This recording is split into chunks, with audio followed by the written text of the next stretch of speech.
I understand there's 15 minutes.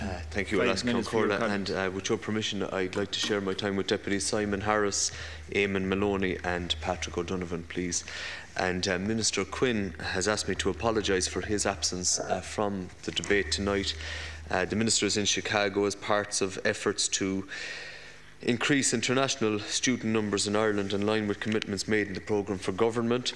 In the education area, he will address the National Association of Fellowship Advisors, attend a function aimed at promoting the George Mitchell Scholarship Programme, promote links with Irish educated alumni and promote Ireland to a group of high schools. He will also hold meetings with the Chicago Board of Education and engage in a number of wider activities for the Irish community in Chicago and the American Ireland Fund.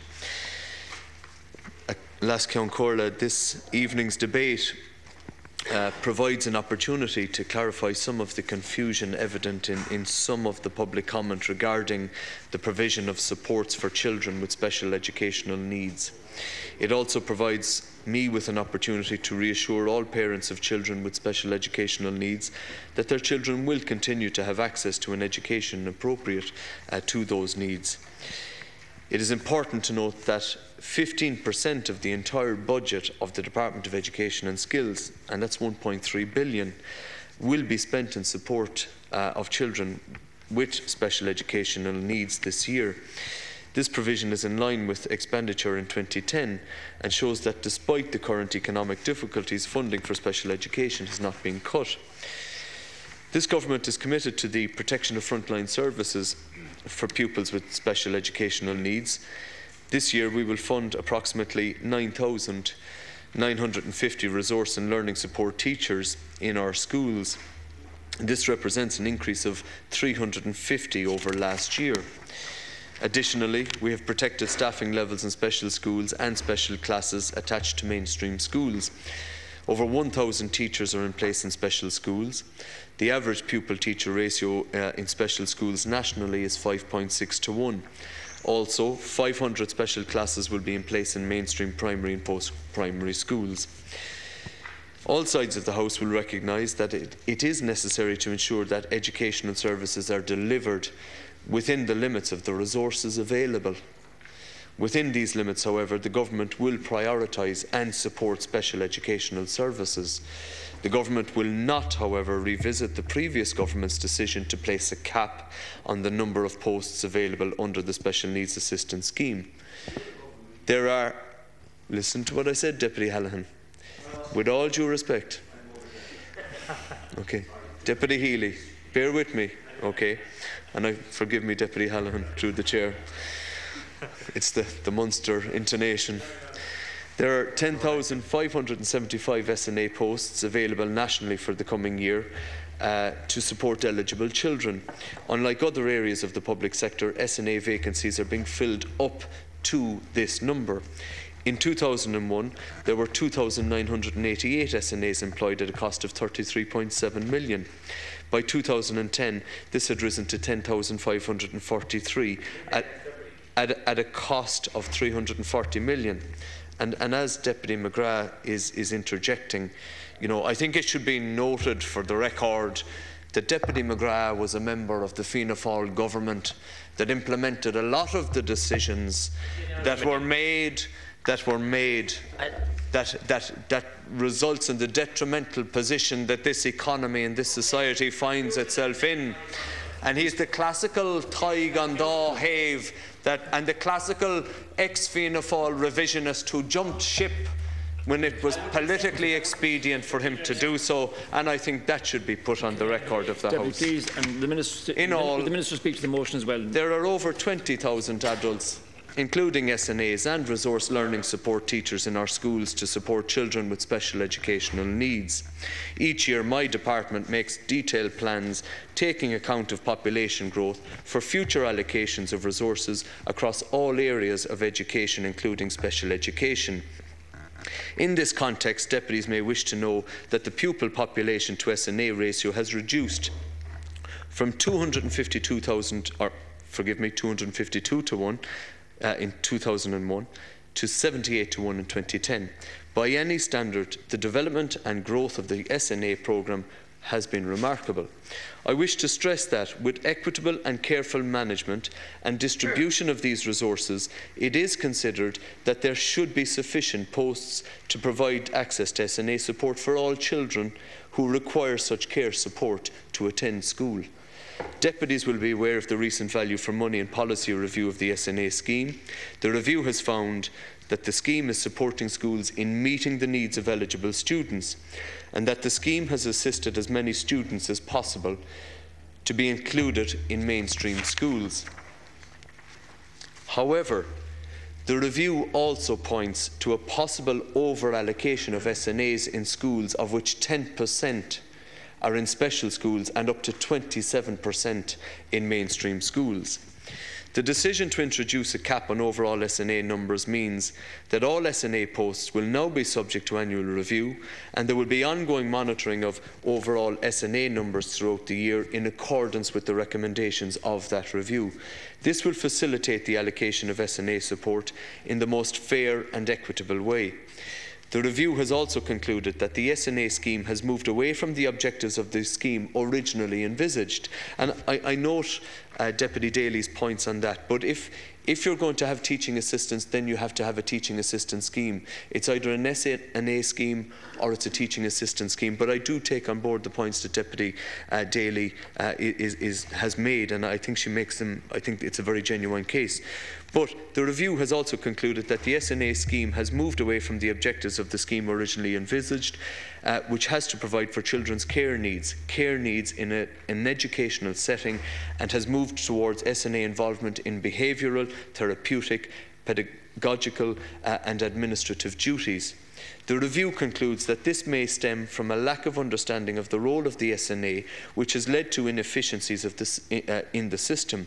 Schools and parents have come to expect the allocation of SNA posts for students whose care needs do not meet the terms of the scheme necessarily. I want to be clear in explaining to the House that there are no plans for the extension of the SNA scheme beyond the provision of supports to schools to enable them to support the care needs of pupils with disabilities.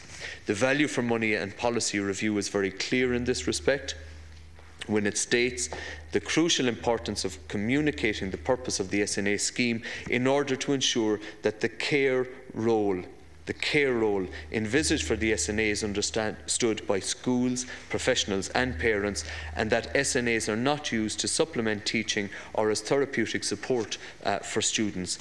The NCSE allocates separate additional teaching expertise to provide the additional teaching support needs for these children.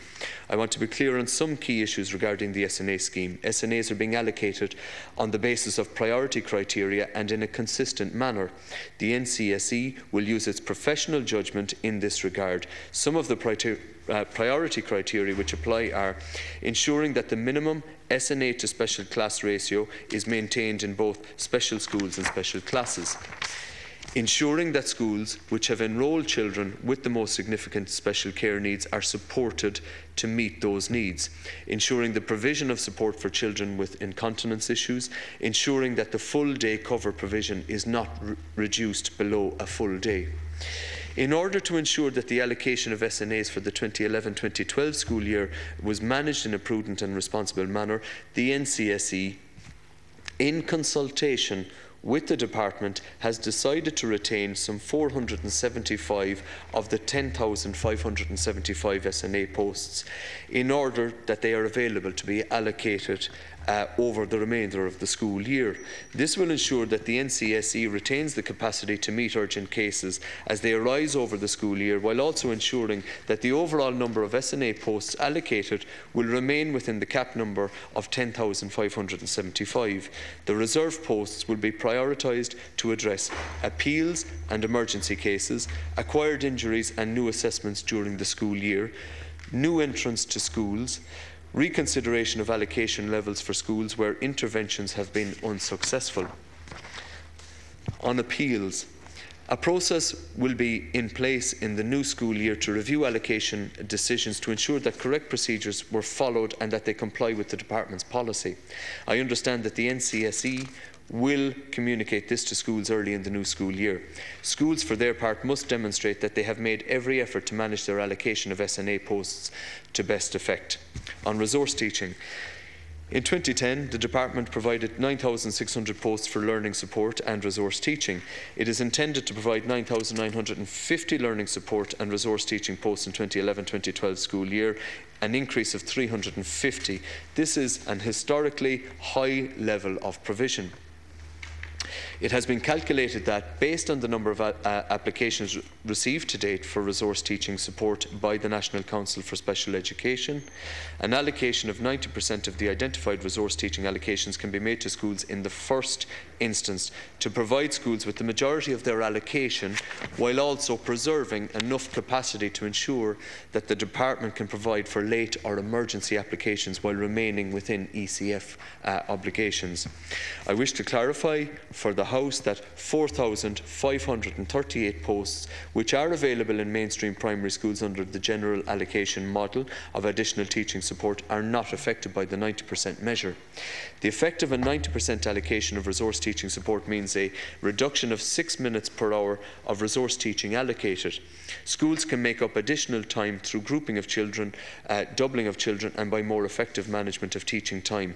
When the full level of demand is known, the initial 90% allocation may be revisited. Education for persons with special education needs, the EPSN 2004 Act.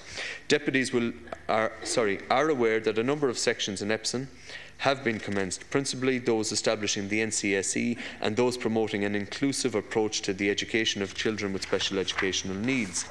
The Department has established a cross-departmental working group, including relevant agency personnel, to consider each non-commenced part of the EPSN legislation. The work of this group will focus on preparing a plan for the implementation of the EPSN Act 2004.